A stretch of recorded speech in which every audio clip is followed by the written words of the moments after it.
Alam nyo ba na hindi lang sa mismong Chinese New Year nagtatapos ang swerte? Kung gusto niyong tuloy-tuloy ang good luck, pera, at good vibes buong taon, may mga dapat pa kayong gawin after Chinese New Year. Kaya kung gusto niyong maging swerte ngayong taon, panoorin niyo to hanggang dulo. 1. Mag-light cleaning, hindi general cleaning. Pagkatapos ng Chinese New Year, pwede na ulit maglinis, pero light cleaning lang. Ayusin ang kalat, itapon ang sirang gamit, i-organize ang drawer at cabinet. Simbolo ito ng pag-aalis ng stock energy at pagbibigay daan sa bagong swerte. 2. Ayusin ang pera at bayarin. Isa ito sa pinaka-importante. Magbayad ng utang kung kaya. Ayusin ang budget. Iwas muna sa impulse buying. Paniniwala, kapag inayos mo ang finances mo ngayon, mas magiging maayos ang daloy ng pera buong taon. 3. Magpasok ng buhay sa bahay. Maglagay ng halaman, bulaklak, kahit maliit na indoor plant.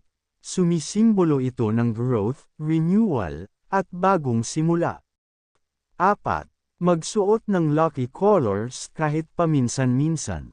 Hindi kailangang araw-araw naka-red, kahit red accessories, gold jewelry, green outfit.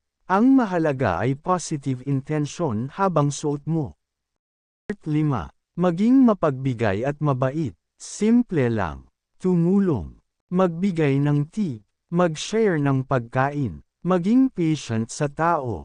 Sabi nga nila, ang swerte ay bumabalik sa taong marunong magbigay. 6.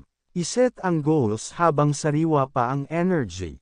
Perfect time ito para gumawa ng vision board, mag-journal ng goals, mag-set ng intentions. Sabihin mo sa sarili mo, ganito ang gusto kong mangyari sa buhay ko ngayong taon. 7. Kumain pa rin ng lucky food. Kahit tapos na ang New Year. Noodles long life, isda abundance, dumplings wealth, oranges at mandarins good luck. Hindi lang ito pamahiin, ritual din ito ng gratitude. 8.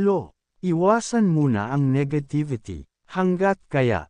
Iwas sa away, iwas sa reklamo, iwas sa toxic energy. Hindi ibig sabihin fake positivity, piliin mo lang ang peace mo. 9. Mag-start ng bagong habit. After Chinese New Year is a symbolic fresh start.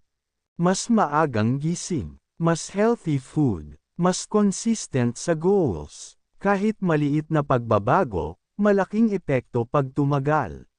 Hindi lang swerte ang hinihintay, ina-attract din yan. Kaya kung gusto nyo ng mas maayos, mas masaya, at mas masaganang taon, simulan nyo sa maliliit na bagay na to.